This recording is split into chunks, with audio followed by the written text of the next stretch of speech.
Louise Hay film, Hay Interview, take one. Well, the simple part that most people don't understand is that every thought we think and every word we speak is creating our future. It's as though our thoughts go out into the universe and are accepted and brought back to us as experience. Now that is a very simple thing, but most people don't get it. They don't understand it. They've never heard it before and they think it's ridiculous. But if you can really accept the fact that every time you think a thought and every time you speak a word, you are literally painting your future, making your dinner, whatever you want to call it, you are creating.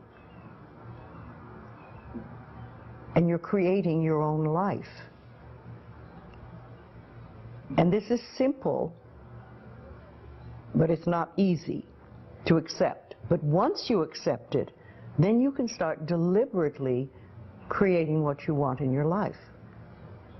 And you begin to be aware of what you don't want in your life and how you are contributing to it. Now, I think this has been around forever, but for some reason in the last 20 years, the universe has wanted this to go out among all the people, or all the people that are ready for it. See, most of us just think, and we don't pay any attention to what we're thinking. We're just doing it. But that's something you need to train yourself to do, to begin to train yourself to be aware of what you're thinking. And one of the ways to do that is to periodically say to yourself, what am I thinking? Would I like this thought to create my life? Would I like to have the experience that this thought could bring to me? Now, it takes a while to do that, but even if we could begin on the smallest level to be aware of our thinking, we can start to make changes. To begin with, you start by doing what we call doing affirmations, and that is making positive statements about your life that are positive, and you do them deliberately. You might do them in the morning, you might do them at noon, you might do them at night, you might do them, twice a day or whatever. But you do this and you let this become a habit. And as you start to do them, things will begin to change, maybe on a very small level. I call it getting the green lights in the parking places.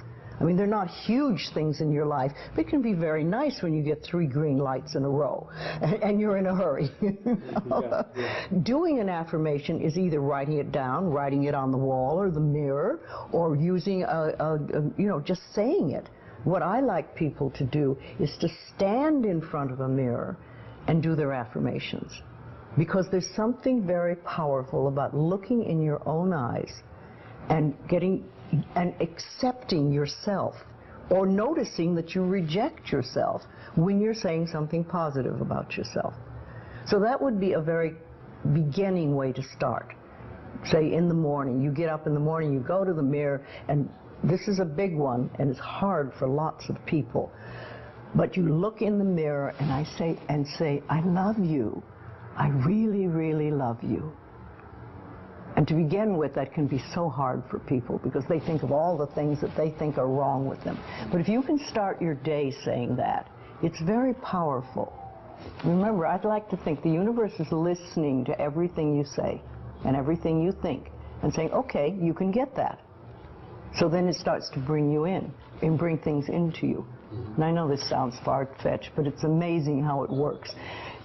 If you do a good general positive statement for yourself, the universe will figure out how to manifest that, how to bring that about in your life. So things could happen that you wouldn't expect at all, but they will happen.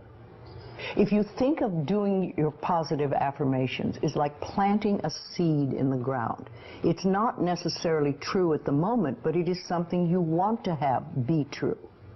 So you put the seed in, and you plant a seed and you expect it to grow. Or you maybe plant 3 seeds just in case. You expect them to grow. And you don't wait 2 days and then dig in the earth and say, what's happening, what's happening? You expect that thing to grow because you know there's a law and a process. And the seed will grow if it is in the right soil and it has the right amount of moisture. Making it really a habit and doing it every day.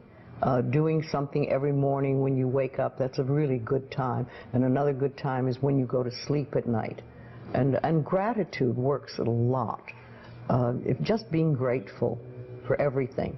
The more, I always say the universe loves gratitude. The more you're grateful for what the good is in your life, the more good you get to be grateful about. Mm-hmm. And it's like, you know, if somebody gives you a present or gives me a present and I say, oh my God, I hate that color and it doesn't fit, and you know, that person will never give me another present. Mm-hmm. But if you say, oh, it's wonderful and thank you, I really adore it, it's great, that person is probably going to want to buy you a present every time they see something they think you would like. And it's like that with the universe. The universe loves gratitude.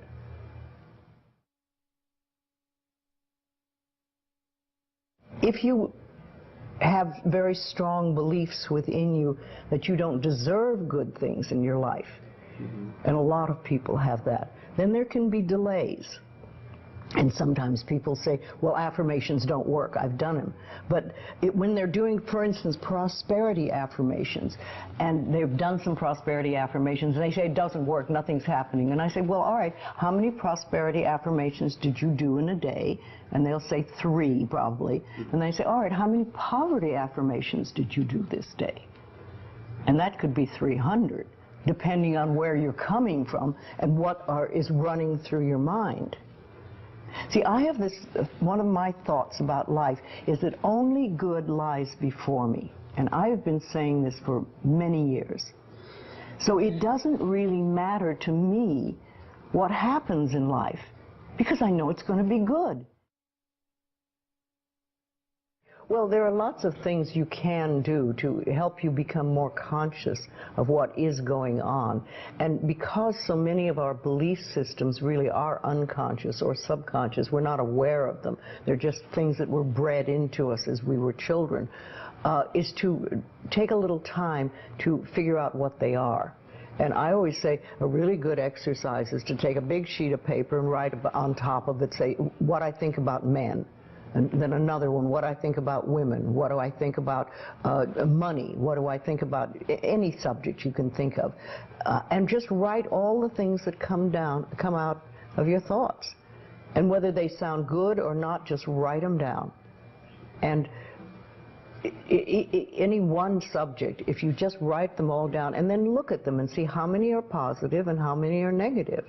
And if you can take those negative ones and turn them around, make them into positive affirmations, then you can start clearing up what you believe about, say, money that is not positive for you, and or is keeping you from bringing money in. And you can do that with lots of things in your life, so you can really begin to realize what you do believe about these things. So you can't change your thoughts if you don't know what your thoughts are. There is a law of thinking, and we are beginning to learn about it. And it is like a computer. If you have this gorgeous computer put in front of you, and you don't know what to do with it, it's a piece of junk. But if you learn the language of the computer, miracles happen. And that is what the law of thinking is. When you learn how it works, miracles happen. What you think and what you believe is what will come true for you. Your thoughts create your life. It's that simple. And when we can get that, we can make enormous changes. Well, I think it really starts with realizing that you don't love yourself, that most people don't. Most people feel they're not good enough, that they haven't done it right, they won't do it right, they'll never be enough, and they're definitely not lovable. And when we come from that space, it's very hard to create things for ourselves that are really good. So in the early days when I worked with people, I used to fix this problem and fix that problem, and you'd have this a health thing, and we'd work on that, and we'd work on this. And one day I discovered, much to my amazement, that if I would help people learn to love themselves, to really accept themselves as they are, we didn't have to work around problems, because it was almost like a miracle. Everything seemed to fall away. It's a hard one for people because we grow up believing that we're not good enough and nothing is right. I remember lots of times I would ask people, well, what is really wrong with you? What have you done that is so terrible that you're not acceptable to yourself? And I never, ever, ever got an answer that made any sense. You know, they might say something like, well, I'm too fat. Well, so, you know, but when you talk about loving yourself, a lot of people think that that's vanity, but it isn't really. It has nothing to do with that. That is narcissistic. But to really care for you and to acknowledge that you are an important being. It's almost like in the Bible they would say, you recognize that you are a child of God, that therefore you are perfect.